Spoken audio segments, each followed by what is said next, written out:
Let's get into it. Episode, what was that? Episode 556 of the Soul Not For Sale podcast. Coach Colin here. Let's get right into it. It's Joe Rogan, Dave Smith, and this clip, I think, if you have any doubts about Trump, you know what? Let's move away from Trump. Kind of. But if you're somebody who has any doubt about a subject I've been touching on for the past few weeks, about the attack within that's been going on. It's been going on for about, I would say, 7 years, maybe 8, maybe more. But it's becoming very apparent the past 7-8 years. Very, very apparent, especially the past 4. If you have any doubt of that, I think this clip of Dave Smith giving a breakdown and timeline of everything that's been going on will change your mind, or at least reinforce what you've been thinking. If you're like me and you do think that there has been an attack going on within. It's just something I've been seeing. I've been thinking about it for a long time. Every time I see something going on within the news or government, I'm like, why would they do that? Why? Like, it's just constantly, every year it's just, why would they do that? Why would they do that? Why would they allow that? Why aren't they stopping those riots? You know, just things like that. We're going to get into this right now. Of course, first I have to bring you to the Soul Not For Sale store, but this is IamCoachColin.com. That is the name of the website, and you can get all of your anti-establishment needs met here. We have the Trump mugshot, the presidential mugshot right here. T-shirts, tank tops, hoodies, all that. We also have the certificate of achievement for those of you that survived the pandemic. And we're going to be making a video about that in a little while, because those of you who passed that stress test will be tested again. And we have the Public Enemy #1 shirt, of course. Google the World Economic Forum. You'll understand why I branded this gentleman as Public Enemy #1. And we have the original, the one that started it all, Soul Not For Sale, a statement that doesn't have to be explained, a statement that I came up with myself, and I'm sure I'm not the first person to say it out loud, because eventually you have to let people know, especially when you're around people in the film industry like I was, that your soul is not for sale. All of that available at IamCoachColin.com. And if you want 10% off anything that you just saw, all you got to do is put in the discount code IamCoachColin. That's it. All one word, all capital letters, 1 L in the name Colin, and that gets you 10% off. And if you've already done that with us, your support is so appreciated. Thank you so much. And let's get into this clip. Yeah, my position has always been, we all have to agree that election fraud is not 0%. It's not 0, and everyone agrees to that. Do you think there's any election fraud at all? Yeah, probably. At some level, there's probably some campaign workers that have a vested interest in one party or another. Like, a lot of these people that are working in these election offices are very biased, right? They're very politically active, and they're probably not agnostic in their political beliefs. They're probably pretty steadfast in that this is, whether it's Republicans or Democrats, that this is the guy that I want. And if there is a way where you know you're getting some votes from a particular county that might be blue, or a particular county that might be red, and you can fuck around, and you're some person who really believes you're on the right side of history. Well, especially with like how white hot politics are now at the moment, where people who, hate Donald Trump hate him so much. Look at this, a sampling of recent election fraud cases from across the United States. The Heritage Foundation's election fraud database presents a sampling of recent proven instances of election fraud from across the country. Each and every one of these cases in this database represents an instance in which a public official, usually a prosecutor, thought it serious enough to act upon it, and each and every one ended in finding that the individual had engaged in wrongdoing in connection with an election, hoping to affect its outcome, or that the results of an election were sufficiently in question and had to be overturned. So look at this. So it says here, there's 1,438 proven instances of voter fraud, 1,240 criminal convictions, 48 civil penalties, 108 diversion program, judicial finding, official finding. Okay, so it's showing that there's at least, it's not zero. Right, and that, you could argue, in a country as big as ours, wouldn't even be that bad if that's all there was. But those are just the proven cases. Right. So then you're left to wonder how many people got away with it. Right, how many go unproven. Yeah. And we don't know exactly what that answer is. But my thing is more like, I think if you zoom out and you just say, okay, what was the year that was 2020? Well, okay, coming into 2020, Donald Trump is the president. He's presiding over what is he would describe as a white-hot economy, where there was very low unemployment. There were certain tangible things he could point to and say, look, this has really worked out for the economy. And Can we're I doing pause very right well. there? Sure. Is that because of the policies of the Obama administration about they were coming to fruition, or is it because of direct changes that he made? So I would say a mix of both. But I would argue that it was kind of a bubble economy still.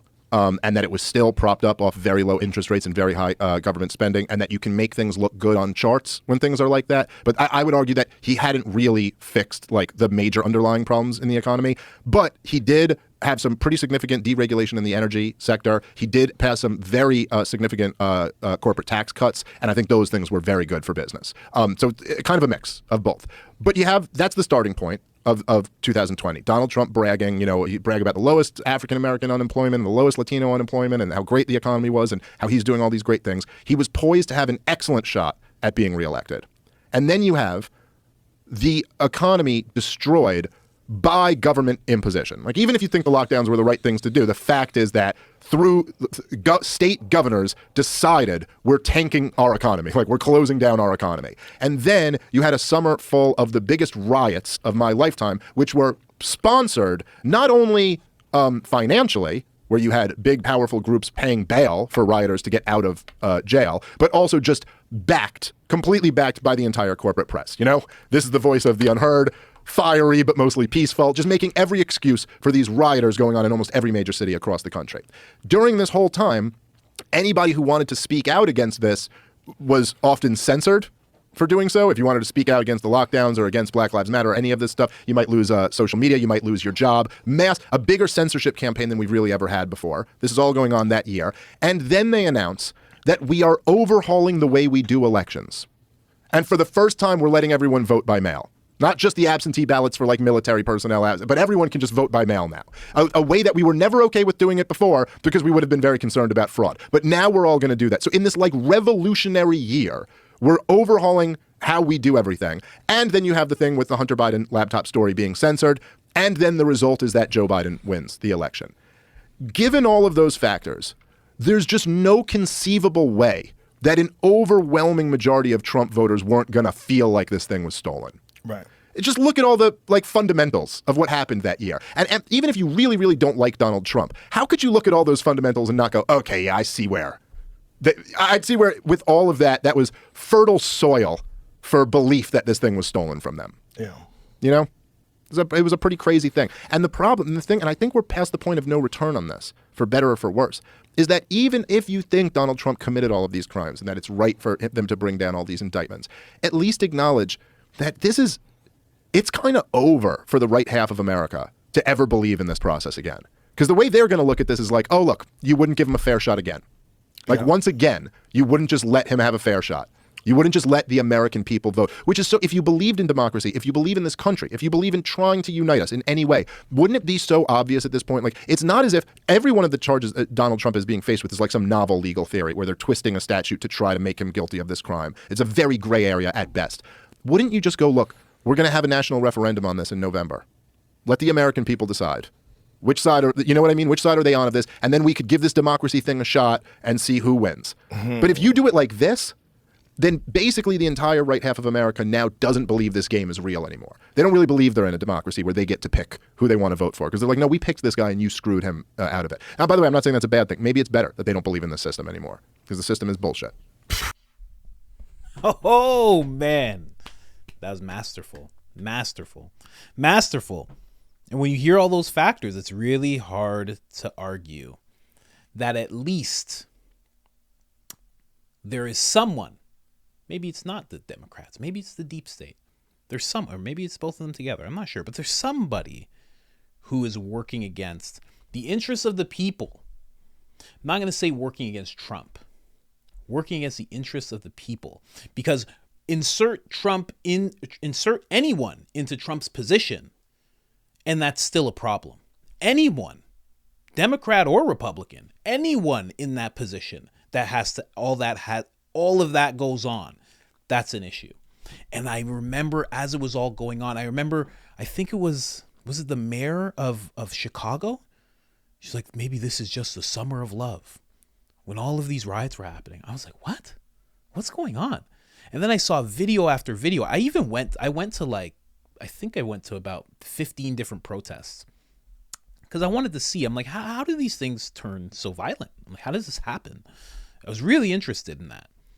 And it didn't happen, but I remember watching some very odd things where it would be like the people who started the protests that like organized it, they would leave within an hour, but then the protest would go on for another 4 hours. There was always people who were fully masked up, like glasses. You couldn't see their face, couldn't see the color of their skin, and they would be leading the chants, trying to rile people up. And I was like, this is so weird. So weird.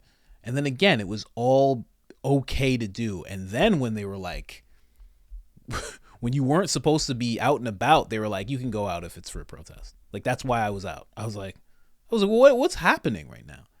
It was the weirdest thing. And time again, I wasn't thinking of Trump throughout this whole thing. I was just like, somebody is working on this entire country burning to the ground. I'm like, I don't know who, I don't know why, no idea.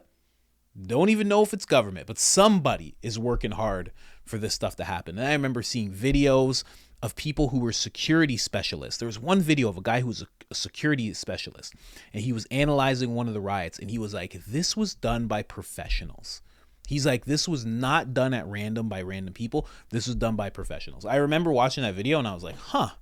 And that's alleged. I don't know.